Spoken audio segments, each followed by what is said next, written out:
Just keep talking doers.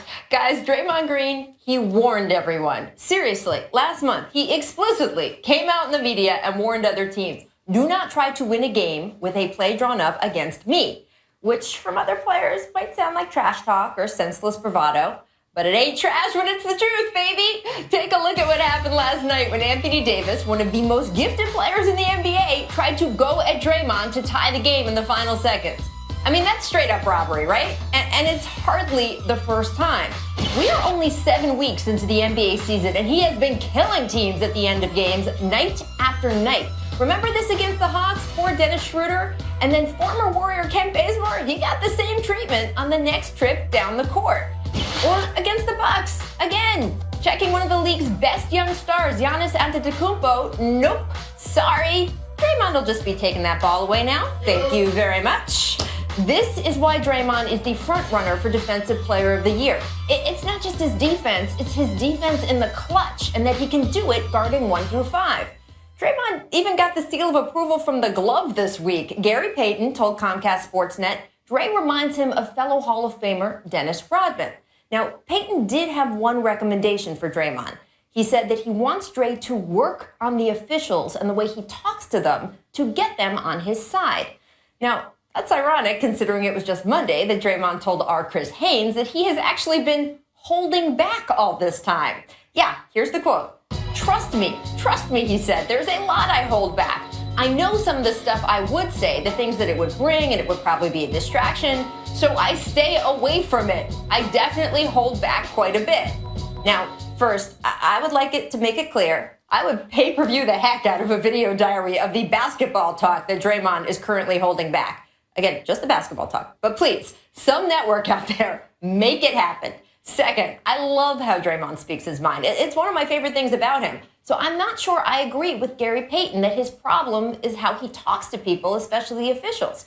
I think the problem is he still crosses the line sometimes in how he plays, the leg kicks and all that. But honestly, the whole Draymond Green package is so good, I'd take it every time. I mean, Tracy, do you think that Draymond should hold back a little bit more, especially with the refs, or that would change the fire in his game? No, I like the fact that he's showing maturity and holding back because he still can be productive. As you've seen in those video clips, he still can be a lockdown defender when need be, still be of value to his team. We don't want that Draymond that cost his team the finals, the championship last year in those finals. We don't want that guy. He still can be very effective, holding back on his emotions and going after referees. Every time this comes up, the question on the flip side is, what are the Warriors supposed to do? The fire that this guy plays with it's what he is. How do you tell someone, don't be who you are? Now, the kicking thing, if the league is going to make it a focus, he's going to have to find a way to deal with that, even though he says, hey, none of you guys took kinesiology in college. He's probably right.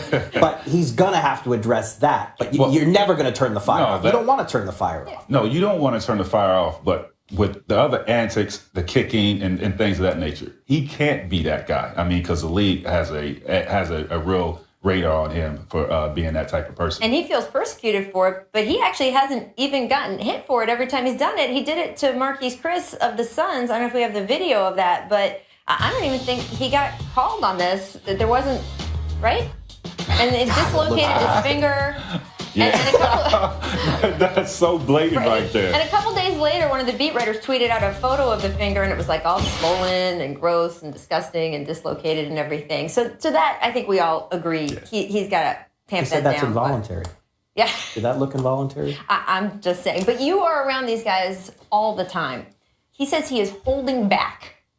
I don't know if I buy it. Yeah, I'm not so sure either. Because I did want that video channel, though. I think... Again, just the basketball talk. Early in the season, I felt like he was getting texts just for screaming after a great play. And I thought, you know what, the refs are maybe keeping too close an eye on him. But again, I don't know how you tell him to shut that off. And he would play worse. I mean, I think you saw after the suspension, he was a shell of himself in the game after the suspension. I mean, a key defensive stop on Anthony Davis.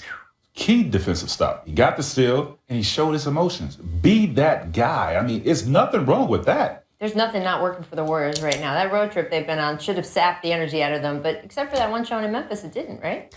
I mean, I would say this, though. They were tired. I mean, it was grueling because they traveled so much, almost 6,000 miles on that trip. And I was actually in New Orleans, not for the game. I had a chance to visit with Klay Thompson. We did a podcast the night before the New Orleans game, and he admitted, man, this has been a long trip. And so I think they're human. I mean, they're great. They're an offensive machine, but they've lost some of the depth they've had. They're gonna be weary on long trips just like anybody else. And they're not taking nights off. They're not. We'll get to that. Would you wait? No, I'm We just will saying, get to that. you know. Shows have a rundown. We'll get. This show really doesn't have a rundown. But anyway, here's something else that many people noticed from this same game last night. In the third quarter, including me, by the way, Steph hits a 3, putting the Warriors up 7, and then gives a little dap to the Pelicans' assistant coach, Darren Erman. Now, we'll spot shot of this. There you go. Yep, right there. Now, Steph knows Erman well. He used to be an assistant coach with the Warriors for 3 years. And after the game, Steph did explain. While I'm shooting, he's yelling out, if he makes it, it's a good shot. If he makes it, it's a good shot. I'm trying to encourage their defense. So I wanted a little praise for that good shot I made. I mean, I know why Steph wanted to do it. Are you cool with the guy on the Pelicans bench, the assistant coach doing it? Nah, not right? if I'm a player on the team. Not when this guy's dropping 30 on us and we're losing. I'm not cool with that. I'm going to defend Darren Erman here and say that he didn't know how to react. He was caught up in the moment. Look, assistant coaches get starstruck too. If Steph Curry sticks his hand out to slap it, if Steph Curry sticks his hand out to slap it, most mortals are going to go, yes. But this is not an assistant coach. This is not an assistant coach that, hasn't been around Steph every day for a season. I mean, he was with the Warriors. 3 years. So he shouldn't be starstruck. He knows Steph. He shouldn't be, but I'm going to say in this instance, he didn't even realize what he was doing. If I'm Anthony How Davis, do you not realize it? He's on the other team. They're wearing different colors. I got It's some very words easy for to him when differentiate. I'll go to the locker room. Somebody told me that. That's the thing. If you were on the Seriously. Pelicans, right? Yeah, he has to see me. Like, you can't be doing that, bro. All right, we have to move on to the topic that keeps giving in the All NBA. right, I And learned my Tracy- lesson. Yeah, first of all, don't mess with Tracy. You should know that. But Tracy, here you go. It is teed up for you. If Grizzlies fans want to see the big three of LeBron, Kyrie, and Kevin Love, they will have to get on a plane to do it. They will not even be on the bench tonight. Cavs' Ty Lue said they did not travel to Memphis. Now, I do want to point out, this is the back-to-back of a home-and-home with Memphis. And Memphis did rest Marc Gasol last night in Cleveland. So this is a little bit turnabout as fair play. Here's what LeBron had to say about it when he was questioned. My coach wanted to rest us. I'm not going to buck at my coach, and that's what he wants, and that's what we're going to do. I've been in this league 14 years. I shouldn't have to explain me sitting out games or not playing games. I've played in every arena, including Seattle that's no longer here, including some other places. So, it's not like it's my first year. I think we ran that just because of the hat, by the way. He's played 14 years. The other guys haven't put in 10 years yet.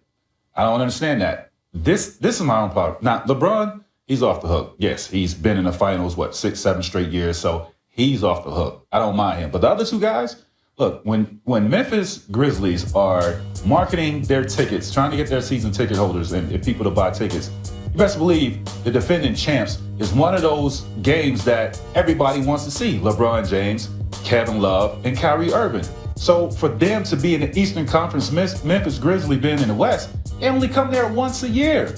So it's some fans out there that is looking forward to seeing these guys play, and they're not going to play. Precedent's been set, though. It's not going to change. Adam Silver's been asked about this. It might change well, because we why? reported a week or two ago that the league is going to move the season opener up starting next season. It's going to move up a week to 10 days. That's going to create a little extra wiggle room in the schedule, but there's still going to be patches where there are home and homes or tough travel. And Adam Silver has said, I don't feel comfortable telling teams how you manage rest. In a perfect world, all the rest would be in home games and guys would never rest in road games. But if the league's not going to tell coaches, they have to do that. So we're still going to see this on occasion. On the flip side of that, hell, if I had a coach like that resting me throughout the year, I'd probably still be playing, guys. Tracy You got to pop McGrady. too late. Would you wear that hat? It was okay on LeBron. He could get away with it. He can get away with You it. that good? I don't know. Who's the gonna rest tell of us him? could get away with that hat. I'm just saying. Welcome back to The Jump. Presented by Doers. Wade to the rack. Gets her, no foul, and here comes Minnesota. The Bulls have to foul now, and they do. I think they actually just threw Dwayne Wade. Did he just get ejected? I think he did, and he knew it too. You are right, Doris. He knew it immediately. And he goes straight to the locker room. He knew it, whatever it was that transpired a moment ago.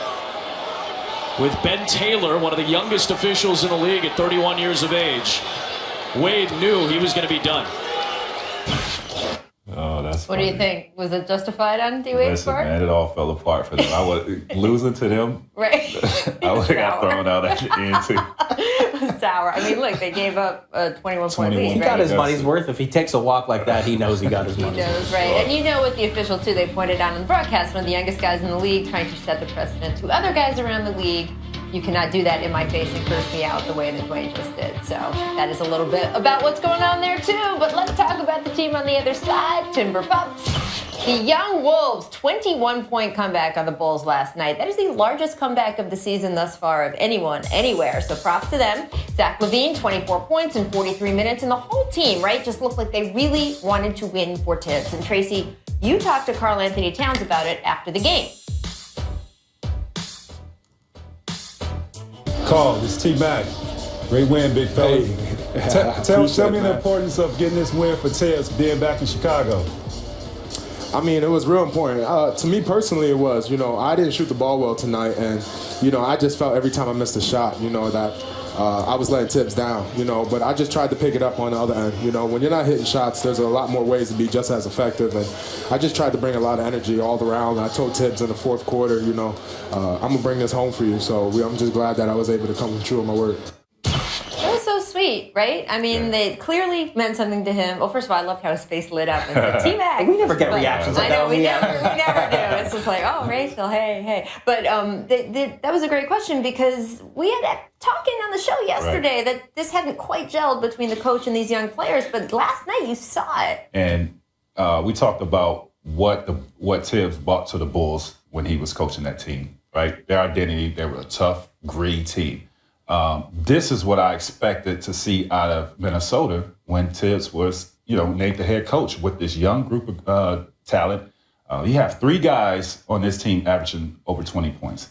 And I expected to see the grit and tenacity out of these guys because that's what Tibbs bring. They showed that last night. Now, will this be a catapult to something, greater for them?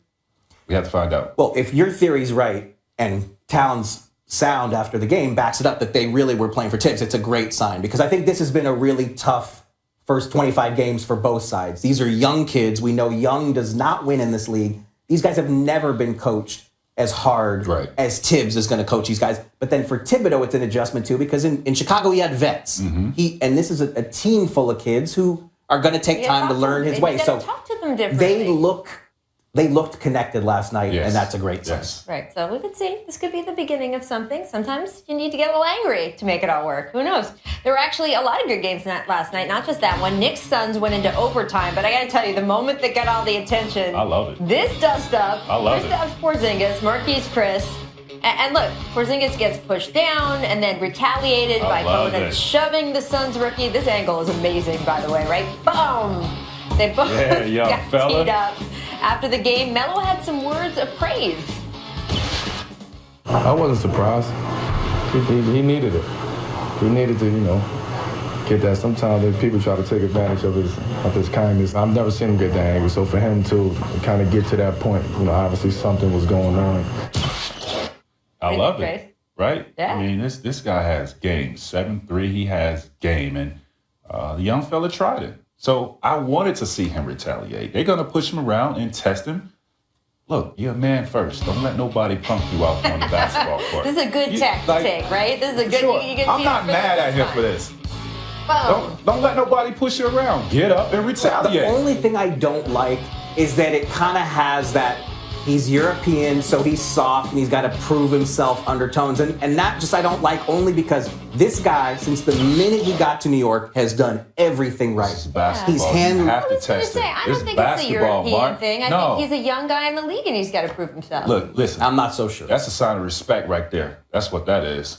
I respect you. But I'm going to test you and see, Right. what type of man you are. Right. Well, I mean, look, this wasn't the first time, right, that we've seen the Suns and the Knicks stuff. We've got some good old video here. You know we're going to rip this out if we get an excuse to. Doc Rivers and KJ. Look, KJ, you can't be running now. That's you can't a be running different back league. towards That your is bench. a different league. You just see the speed at which those guys were confronting each other. This would not happen. This would not happen today. But it's fun to show. Come on. And today, look, it listen, makes last night look nothing. Our fans will love that today. Tracy's all wistful. He gets his cup up. They He's will like love ready to that. have a Ratings cup will be of sky high. They'll be tuned in just to see a fight. You'd come back if that was how it was. I love it. Then he would come back. We have to take a quick break. We got a lot more to come, but first, here's our distant replay. This date in 2004. We got a surprise for you, Jason. Check it out. Feeds Richardson. Robinson gets it off in time, left it short. Richardson, ferocious Oh, Sean Bradley, man. Yeah, you didn't say that when you did it. You'll see that play over I was there when Tracy did it to him. I was there for that one.